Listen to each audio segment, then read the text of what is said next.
नमस्कार मंडळी, छोट्याशा ब्लॉगमध्ये तुम्हा सर्वांचं मनापासून पुन्हा एकदा स्वागत करते.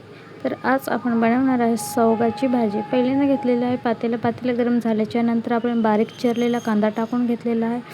कांदा टाकून झाल्याच्या नंतर आपण मसाले इथं किती ॲड करणार आहोत ते मसाले दाखवलेले आहेत.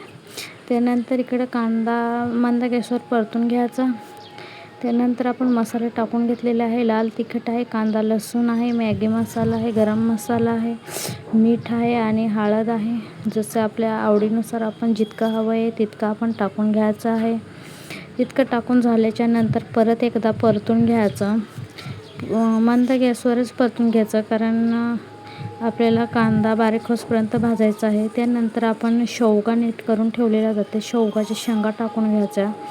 त्याला 2-3 मिनटं आपण मंद गॅसवरच परतून घ्यायचा. सगळा मसाला शेंगाला लागला पाहिजे आणि एकमेकात मिक्स झालेला मसाला, शेंगामध्ये मिक्स झालेला मसाला भाजी पण खूप चविष्ट आणि सुंदर लागते. तर या पद्धतीची तुम्ही शेवगाची भाजी नक्की बनवून बघा, तुम्हाला पण खूप आवडेल. आणि आपल्या इथं 2-3 मिनटं परतून झालेलं आहे. त्यानंतर आपल्या आवडीनुसार आपल्याला जितकं रस्सा भाजी पाहिजे तितकं आपण पाणी ॲड करू शकता. आणि पाणी ॲड करून झाल्याच्या नंतर आपण शेंगदाण्याचा कूट टाकून घ्यायचा. आपल्याला जितका पाहिजे तितका, आपल्याला घट्ट रस्सा पाहिजे का जास्त असा पातळ रस्सा पाहिजे त्यानुसार आपण शेंगदाण्याचा कूट ॲड करू शकता. तर तुम्ही बघू शकता इथं आपलं जे शेवगाचं कालवण आहे ते आपण केलं ना. आता 2-3 उकळ्या घेऊन मस्तपैकी झाकण ठेवून 2-3 उकळ्या घेऊन आणि मग काय आपली शेवगाची भाजी तयार आहे.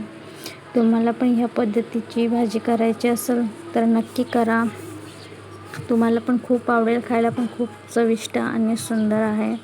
आणि आपल्या चॅनलवरती नवीन असाल तर आपल्या चॅनलला सबस्क्राईब करा, बेल आयकॉन दाबा, शेअर करा, कमेंट करायला विसरू नका. असेच नवनवीन व्हिडिओ मी नक्की तुमच्यापर्यंत शेअर करायचा प्रयत्न करा.